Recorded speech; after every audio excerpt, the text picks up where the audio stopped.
Hello everyone, my name is Jyoti Rana and I am assistant professor in St. Andrews Institute of Technology and Management. So in my previous lectures I told you about the induction motor, single phase induction motor and three phase induction motor, and today we are going to study about the synchronous machine and synchronous generator.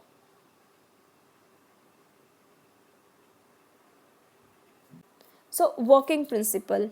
The electrical machine can be defined as a device that converts electrical energy into mechanical energy or mechanical energy into electrical energy. An electrical generator can be defined as an electrical machine that converts mechanical energy into electrical energy. An electrical generator typically consists of two parts, rotor and stator. There are various types of electrical generators such as direct current generators, alternating current generators, vehicular generators, human powered electrical generators, and so on. In general, synchronous generator consists of two parts, stator and rotor. The working principle of synchronous machine is fundamentally the same as that of DC machine, but unlike the latter, in the synchronous machine there is no need to rectify the time varying EMF which is induced in the armature winding. Consequently, a synchronous machine does not require a commutator. The rotor of the alternator is run at its proper speed by the prime mover. The prime mover is a machine which supplies the mechanical energy input to the alternator. As the poles of the rotor move under the armature conductor on the stator, the field flux cuts the armature conductor. Therefore, the voltage is generated in these conductors. This voltage is of alternating nature since poles of alternate polarity successively pass by a given stator conductor. A three-phase alternator has a stator with three sets of winding arranged so that there is a mutual phase displacement of 120 degree. These windings are connected in star to provide a three-phase output. Working principle क्या है इसका कि जो मेरी synchronous generator होती है वो work like same as an DC motor, DC generator sorry, मतलब जो सिंक्रोनस जनरेटर की वर्किंग होती है वो सेम होती है डीसी जनरेटर की तरह. The only difference is that कि मेरा जो डीसी जनरेटर था वो सिंगली एक्साइटेड था, ठीक है, और उसमें मुझे कम्यूटेटर की ज़रूरत थी. सिंक्रोनस जनरेटर मेरा डबली एक्साइटेड होता है, मेरी सिंक्रोनस मशीन जो होती है वो मेरी डबली एक्साइटेड होती है, ठीक है, और इसके में मुझे कम्यूटेटर की ज़रूरत नहीं पड़ती है. और ये कैसे काम करता है कि जब मैं अपने रोटर को मूव कराती हूँ by means of some external prime mover, तो एक मैग्नेटिक फील्ड प्रोड्यूस होती है. जो मैग्नेटिक फील्ड मेरे स्टेटर को एक्साइट करती है और स्टेटर उसके बाद में जो मेरी एनर्जी प्रोड्यूस करता है वो ऑल्टरनेटिंग करंट के फॉर्म में फॉर्म करता है, जो कि मेरी इलेक्ट्रिकल सोर्स ऑफ एनर्जी होता है, ठीक है. सो मोटर क्या करती है कि मोटर मेरी इलेक्ट्रिकल एनर्जी को मैकेनिकल एनर्जी में कन्वर्ट करती है और मेरा जनरेटर क्या करता है कि मेरी मैकेनिकल एनर्जी को इलेक्ट्रिकल एनर्जी में कन्वर्ट करता है. जैसे कि मैंने अपने रोटर को रोटेट कराया which is a mechanical form of energy. जब रोटर रोटेट करता है तो is in the form of mechanical energy, और जिसकी वजह से जब मेरा स्टेटर एक्साइट हुआ और उसने एसी सप्लाई प्रोड्यूस की, so it is in the form of electrical energy. Construction. सबसे पहले मैं आपको बताती हूँ कि what is the difference in between the construction of synchronous generator, synchronous machine and induction machine. So induction machines में क्या था कि मेरी सिंगली एक्साइटेड थी, इंडक्शन मशीन भी और डीसी मशीन भी मेरी सिंगली एक्साइटेड होती है, ठीक है, जबकि मेरी सिंक्रोनस मशीन डबली एक्साइटेड होती है. डबली एक्साइटेड का मशीन का मतलब क्या है कि जो मेरी एसी मशीन होती हैं, इंडक्शन मशीन होती हैं, they are excited by the AC source. जो मेरी डीसी मशीन्स होती हैं they are excited by the DC source. जबकि जो मेरी सिंक्रोनस मशीन्स होती है वो मेरी डबली एक्साइटेड होती है. डबली एक्साइटेड का मतलब क्या है कि जो मेरी स्टेटर है, stator is excited by the AC supply और जो मेरा रोटर है it is excited by the DC supply, ठीक है. सेकेंड डिफरेंस क्या है इसकी कंस्ट्रक्शन में कि जो मेरा एसी होता है, जो मेरी एसी मशीन्स होती हैं, मेरी डीसी मशीन्स होती हैं, सो उसमें क्या था कि जो मेरा रोटर था उसमें मैं आर्मेचर वाइंडिंग करती थी और जो मेरा स्टेटर था उसमें मैं फील्ड वाइंडिंग करती थी, फील्ड पोल्स होते थे, ठीक है. तो जिसकी वजह से मेरी मशीन का साइज़ जो होता था वो थोड़ा बड़ा होता था. इसकी कंस्ट्रक्शन में क्या होता है, सिंक्रोनस मशीन की कंस्ट्रक्शन में क्या होता है कि मेरे आर्मेचर में जो मेरा रोटर होता है उसमें मेरी फील्ड वाइंडिंग होती है और जो मेरी आर्मेचर वाइंडिंग होती है वो मेरे स्टेटर में होती है। मतलब इसकी कंस्ट्रक्शन अपोजिट होती है एसी एंड डीसी मशीन्स के कंपैरिजन में। ठीक है, दो चीज़ें मैंने अभी तक आपको बताई कि एक तो मेरी जो सिंक्रोनस मशीन होती है वो डबली एक्साइटेड होती है, स्टेटर को मैं एसी सप्लाई देती हूँ और रोटर को मैं डीसी सप्लाई देती हूँ। सेकंड चीज़ क्या है कि जो इसकी कंस्ट्रक्शन है, इसके जो दो पार्ट्स हैं रोटर एंड स्टेटर, एसी और डीसी मशीन में क्या होता था कि रोटर के अंदर आर्मेचर वाइंडिंग होती थी और स्टेटर के अंदर फील्ड वाइंडिंग होती थी, जबकि सिंक्रोनस मशीन में क्या होता है कि रोटर के अंदर फील्ड वाइंडिंग होती है और स्टेटर के अंदर आर्मेचर वाइंडिंग होती है। ठीक है, अब हम ऐसा क्यों करते हैं, what is the reason behind doing this. Armature winding ज़्यादा स्पेस लेती है जबकि फील्ड वाइंडिंग कम स्पेस लेती है। अगर मैं अपनी आर्मेचर वाइंडिंग को रोटर के अंदर रखती हूँ, रोटर में करती हूँ, तो मेरी मशीन का साइज़ इंक्रीज़ हो जाता है। साइज़ इंक्रीज़ होगा तो डायरेक्टली स्पीड डिक्रीज़ हो जाएगी। ठीक है, अगर आर्मेचर वाइंडिंग को रोटर में रखती हूँ तो उसको कूलिंग की ज़रूरत ज़्यादा पड़ती है, उसमें इंसुलेशन ज़्यादा रिक्वायर्ड होती है और जो एयर गैप होता है बिटवीन स्टेटर एंड रोटर वो डिक्रीज़ हो जाता है और स्पीड भी क्या होती है, डिक्रीज़ हो जाती है। लेकिन अगर सिंक्रोनस मशीन में मैंने क्या कर रही हूँ कि मैं सिंक्रोनस मशीन की कंस्ट्रक्शन में जो स्टेटर है उसमें मैंने आर्मेचर वाइंडिंग रखी है। अगर मैं आर्मेचर वाइंडिंग को आउटर पार्ट में रखूँगी so with the help of stator yoke, जो स्टेटर का आउटर पार्ट होता है जिसको मैं योक बोलती हूँ, उसकी हेल्प से उसको इंसुलेशन ईजिली प्रोवाइड हो जाएगी। वो आउटर पार्ट है तो उसको कूलिंग भी ईजिली प्रोवाइड होगी और जो वो हीटिंग रिलीज़ करेगा वो मेरी मशीन के अंदर नहीं, वो मेरी मशीन के आउटर पार्ट में रिलीज़ करेगा। ठीक है, इस कंस्ट्रक्शन में जो एयर गैप होता है स्टेटर एंड रोटर में वो इंक्रीज हो जाता है। ठीक है, और जब साइज़ स्मॉल होगा, क्योंकि इसमें मैंने आर्मेचर वाइंडिंग को स्टेटर में रखा है तो इसके अंदर मैं ईजिली फील्ड पोल्स को प्लेस कर सकती हूँ, तो कंस्ट्रक्शन स्मॉल हो जाएगी जिसकी वजह से कि मेरा जो स्पीड है वो इंक्रीज़ हो जाएगी।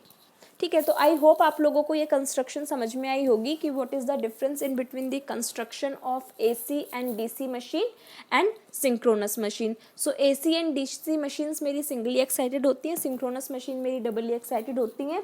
एसी एंड डीसी मशीन्स में सिंगली एक्साइटेड होती हैं और जो रोटर और स्टेटर होता है, रोटर के अंदर आर्मेचर वाइंडिंग होती है, स्टेटर के अंदर फील्ड वाइंडिंग होती है, जबकि सिंक्रोनस मशीन में क्या होता है कि स्टेटर के अंदर आर्मेचर वाइंडिंग होती है, रोटर के अंदर फील्ड वाइंडिंग होती है। इसका रीज़न क्या था, साइज़ को स्मॉल करने के लिए मशीन को, ठीक है, कूलिंग प्रोवाइड करवाने के लिए, हीट को मशीन के बाहर रिलीज़ करने के लिए, इंसुलेशन ईजिली प्रोवाइड करवाने के लिए एंड एयर गैप को इंक्रीज़ करने के लिए।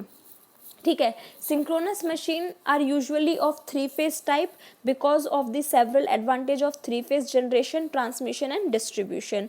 Large synchronous generators are used to generate bulk power at thermal, hydro and nuclear power stations. Synchronous generators with power ratings of several hundreds megawatt amperes are very commonly used in generating stations. ठीक है, second चीज़ क्या है कि synchronous generators को मैं alternator भी बोलती हूँ। सो अगर आपसे कभी पूछा जाए कि what is alternator, so please don't confuse. Alternators are also known as synchronous generator or synchronous generators are also known as or called as alternators. Then there are mainly two types of synchronous generator parts. First is stator, that is armature winding, and second is rotor, that is DC field system. So stator, the armature is an iron ring formed of lamination of special magnetic iron or steel alloy having slots on its inner periphery to accommodate armature winding and is known as the stator. The whole structure is held in frame which may be of cast iron or welded steel plates. तो सो stator में क्या होता है कि inner periphery के अंदर मैं parallel slots लगाती हूँ जो कि मेरे आयरन के या फिर वेल्डेड स्टील प्लेट्स होती हैं जिसके अंदर की मैं अपनी आर्मेचर वाइंडिंग करती हूँ. The field rotates in between the stator so that flux of the rotating field cuts the core of the stator continuously and therefore causes eddy current loss in the stator core. The stator core is laminated to minimize the eddy current loss. Then we have rotor. Rotor is of mainly two types, silent pole type and smooth cylindrical type. So it is like a flywheel which has large number of alternate north and south bolted on it. The magnetic wheel is made up of cast iron or steel of good magnetic quality. These magnetic fields are energized or excited by DC source. The silent pole rotors are used only by low and medium 120 to 500 rpm speed synchronous generators such as those driven by water turbines. Because of their low speed, they require a large number of poles. Such rotors have large diameter and short axial length. The silent pole structure is simple and cheaper to manufacture than a cylindrical rotor. इसकी construction में क्या होता है, it has rotor poles projecting out from the rotor core. This type of construction is used for low speed hydraulic generators and the large number of poles necessary are accommodated in projecting form a rotor of large diameter but small length. This construction is almost universally adopted for synchronous motors. ठीक है. और एक चीज़ और, जो मेरी silent pole machine होती हैं इसमें मेरे जो नंबर ऑफ़ पोल्स होते हैं वो ज़्यादा होते हैं. Like more than 4 poles machine में ही मैं साइलेंट पोल रोटर को यूज़ करती हूँ. तो अगर मेरी स्पीड ज़्यादा हो, नंबर ऑफ़ पोल्स ज़्यादा होंगे तो मेरी स्पीड क्या होगी, स्पीड मेरी डिक्रीज़ हो जाएगी. ठीक है. सो इसकी कंस्ट्रक्शन में क्या होता है कि इसकी कंस्ट्रक्शन वाइडली यूज़ की जाती है बट इसकी स्पीड कम होती है as compare to cylindrical pole machine के. और इसमें जो नंबर ऑफ़ पोल्स होते हैं वो हमेशा मोर देन 4 होते हैं. Rotors have small diameter and very long axial length. इसमें क्या होता है कि मेरे नंबर ऑफ़ पोल्स कम होते हैं, नंबर ऑफ़ पोल्स होते हैं 2 to 4 ओनली, जिसकी वजह से कि मेरी स्पीड क्या होती है वो हाई होती है. ठीक है. So the cylindrical rotor machine has its rotor in cylindrical form with DC field windings embedded in the rotor slot.